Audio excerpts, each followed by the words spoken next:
The Louisiana State Museum is bringing back its former curator, Stephen McClansky, to serve as interim director. He replaces Tim Chester, who resigned in April with an explosive letter accusing Lieutenant Governor Billy Nungesser of political interference in museum operations.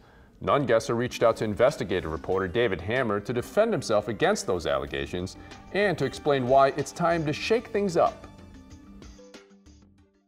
Lieutenant Governor Billy Nungesser knows he can get himself in trouble with his choice of words. I've got to communicate better with the board and make them understand I don't want to run the museums.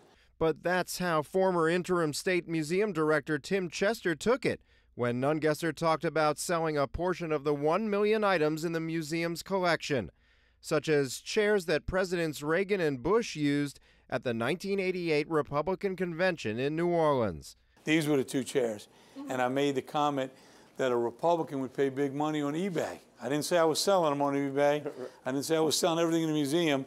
But Chester's resignation letter referred to much more than the chairs. The nationally respected museum consultant also accused Nungesser of using a museum-owned apartment for himself. I told you I stayed in that apartment 3 nights. In addition, Chester complained that the lieutenant governor's office wanted to hold a state seafood board event at the museum without paying a fee, even though both are part of the same state tourism department. We work together, so that's absolutely absurd to think his operating budget, or used to be, was using tourism money, but he don't want to share the event space with tourism. Chester also suggested Nungesser meddled with a list of people waiting to get state-owned apartments overlooking Jackson Square. About the Lower Pontalba waiting list, your sister is on it, right?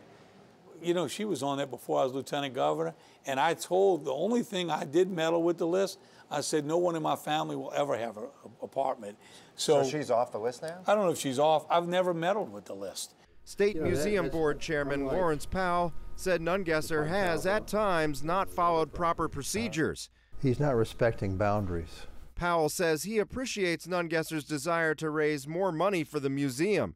For instance, the lieutenant governor wants to move the museum's 111-year-old collection out of this French Quarter building and convert it into a money-making hotel. I'm open to the idea. I think we need more space, and if he can generate more money by putting that space to different use than storage, I don't see any objection to it. But Nungesser also wants to get rid of some of the collection's artifacts in the process. He thinks some of the 40,000 items in the museum's costume and carnival collection are not worthy of the State Museum.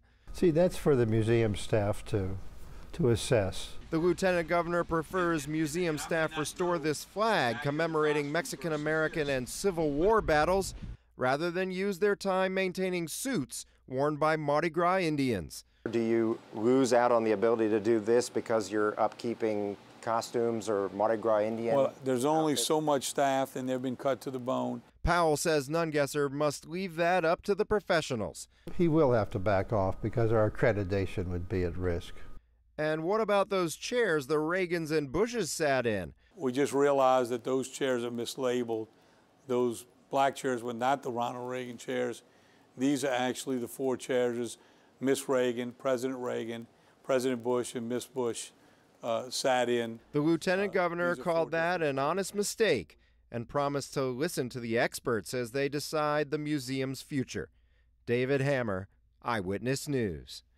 And we spoke to Tim Chester, who is now retired in Michigan. He declined to comment further. He said his resignation letter speaks for itself, and you can read a copy of that on our website at wwltv.com.